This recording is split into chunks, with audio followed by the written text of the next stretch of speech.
आज का हमारा टॉपिक है जनसंख्या भूगोल। ठीक है, तो जनसंख्या भूगोल क्या है? जनसंख्या भूगोल भूगोल की एक नवीन शाखा है। ठीक है, जनसंख्या भूगोल का अध्ययन हम लोग भूगोल के नए शाखा के रूप में अध्ययन करते हैं। तो सबसे पहले जो भूगोल है, भूगोल का हम लोग जो क्या है, दो रूपों में हम लोग पहले अध्ययन करते थे। पहला जो है हमारा भौतिक भूगोल और दूसरा जो है हमारा मानव भूगोल। ठीक है, तो जनसंख्या भूगोल जो है मानव भूगोल की एक क्या है, अभिन्न शाखा है। जो जनसंख्या भूगोल है हमारा, जो मानव भूगोल की एक अभिन्न शाखा है। तो जनसंख्या भूगोल को क्रमबद्ध और व्यवस्थित रूप से प्रस्तुत करने का जो श्रेय है जीडी श्रीवास्तव को जाता है। उन्होंने 1960 में जनसंख्या भूगोल को क्रमबद्ध रूप से और व्यवस्थित ढंग से प्रस्तुत किया। जनसंख्या भूगोल के अंतर्गत हम लोग जनसंख्या वृद्धि, जनसंख्या वितरण, जनसंख्या घनत्व, साक्षरता, व्यावसायिक संरचना और आयु संरचना, लिंगानुपात और धर्म, जाति, भाषाओं का क्या करते हैं हम लोग, इनके अंतर्गत अध्ययन करते हैं। के अंतर्गत हम लोग क्या करते हैं, मानवों की सांस्कृतिक एवं जो भौतिक की जो गतिविधियां होती हैं उन सभी का हम लोग क्या करते हैं, मात्रात्मक एवं गुणात्मक दृष्टि से अध्ययन करते हैं। ठीक है, अर्थात जो जनसंख्या भूगोल है मानवों की रहन सहन, खान पान, जाति, भाषा, प्रजाति, लिंगानुपात, जनसंख्या घनत्व, वृद्धि, इन सभी का हम लोग क्या करते हैं, मात्रात्मक एवं गुणात्मक पहलुओं के आधार पर ही क्या करते हैं हम लोग, अध्ययन करते हैं। अर्थ, तो जनसंख्या भूगोल का अर्थ को जानने से पहले हम लोग क्या करते हैं, जनसंख्या आखिर होता क्या है इसको सबसे पहले समझ लेते हैं। जनसंख्या अर्थात होता है किसी भी क्षेत्र में निवास करने वाले लोगों की समूह या फिर संख्या को क्या करते हैं हम लोग, जनसंख्या। ठीक है, और वही जो हमारा क्या है, जनसंख्या भूगोल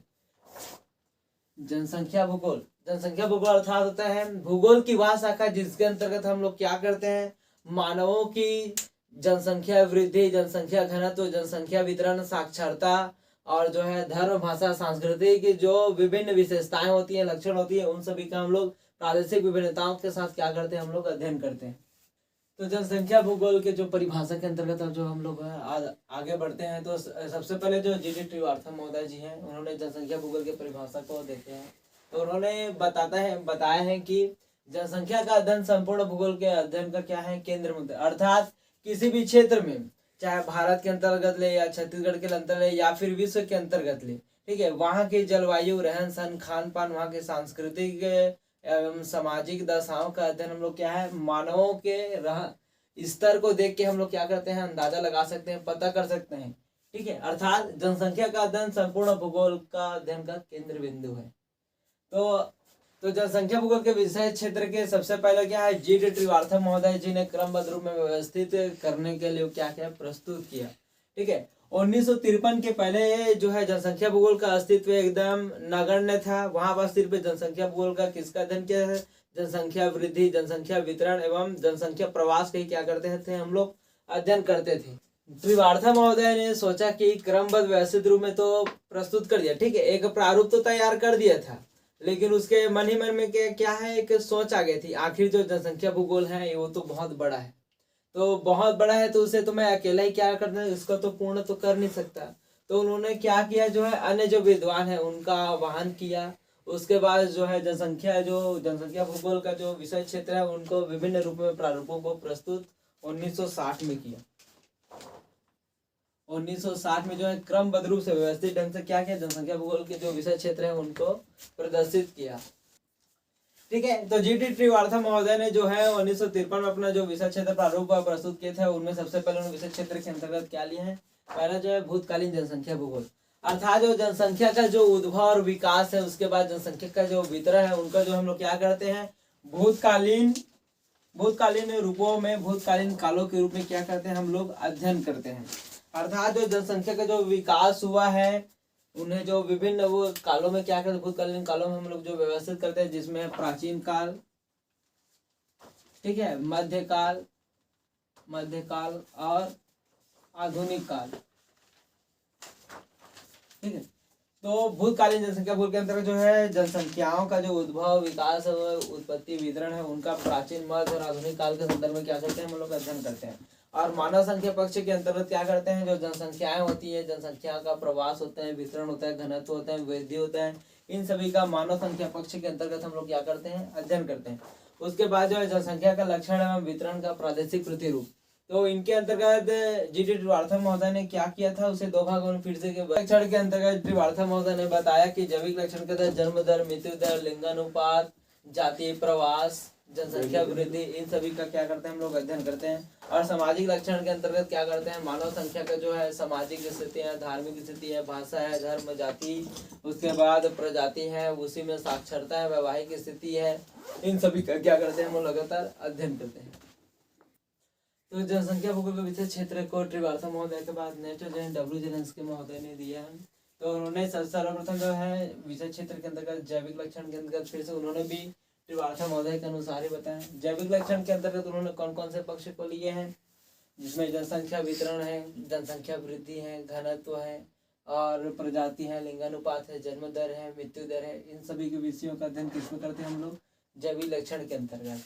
और आर्थिक, सामाजिक और सांस्कृतिक लक्षण के अंतर्गत क्या करते हैं, वो जनसंख्याओं का जो है सांस्कृतिक है, जो वैवाहिक स्थिति है, भाषा है, धर्म है, जाति है, उसके बाद उनके जो है प्रवास है, साक्षरता है, इन सभी का क्या करते हैं अध्ययन करते हैं। और गतिशील लक्षण के अंतर्गत क्या करते हैं हम लोग, प्रवास, और उसके बाद जनसंख्या वितरण है, और उन्हीं के आधार पर जन्म दर, मृत्यु दर, लिंगानुपात, जो भी जो है गतिशील अवस्था होती है, जनसंख्या के जो लक्षण या फिर विशेषताएं होती हैं, उनका अध्ययन इस संदर्भ में किया जाता है। ठीक है, जनसंख्या भूगोल के आगे जो विषय क्षेत्र के तो अन्य जो विद्वान हैं जैसे जॉन आई क्लार्क हैं, तो उन्होंने भी बताया है कि जनसंख्या भूगोल का विषय क्षेत्र कौन कौन से हैं।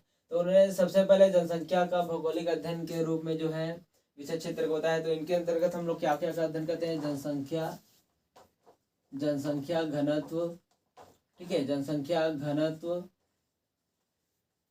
वितरण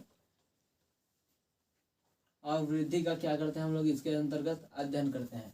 ठीक है, और जनसंख्या के लक्षण विशेषता के अंतर्गत उन्होंने फिर से 3 भागों में जॉन क्लार्क महोदय ने बांटा है। तो पहला आर्थिक लक्षण, ठीक है, आर्थिक लक्षण के अंतर्गत क्या करते हैं, जनसंख्या के विभिन्न आय के स्रोत, उसके बाद उद्योग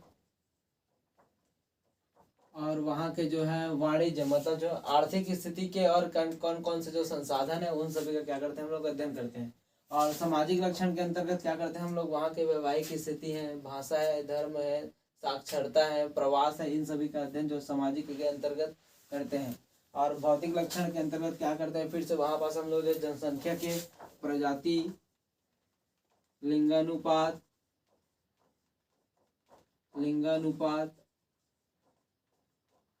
और लिंगानुपात के साथ से बस क्या करते हैं हम लोग, आयु संरचना, इन सभी का क्या करते हैं हम लोग अध्ययन करते हैं। और जनसंख्या का गतिशीलता के आधार पर हम लोग किन किन चीज़ों का अध्ययन करते हैं, इसमें जो है जन्म दर, मृत्यु दर और ऐसे बहुत सारे जो टॉपिक हैं जो जनसंख्या का गतिशीलता के अंतर्गत हम लोग क्या करते हैं अध्ययन करते हैं। ठीक है, तो मूल रूप से हम लोग जो है जनसंख्या भूगोल के विषय क्षेत्र के अंतर्गत क्या क्या का अध्ययन करते हैं, जनसंख्या घनत्व है, जनसंख्या वितरण है, जनसंख्या का प्रवास है, उसके बाद आयु संरचना है, जनसंख्या संगठन है और लिंगानुपात, इन सभी का हम लोग क्या करते हैं क्रमबद्ध रूप से व्यवस्थित ढंग से जनसंख्या भूगोल के अंतर्गत हम लोग अध्ययन करते हैं। धन्यवाद।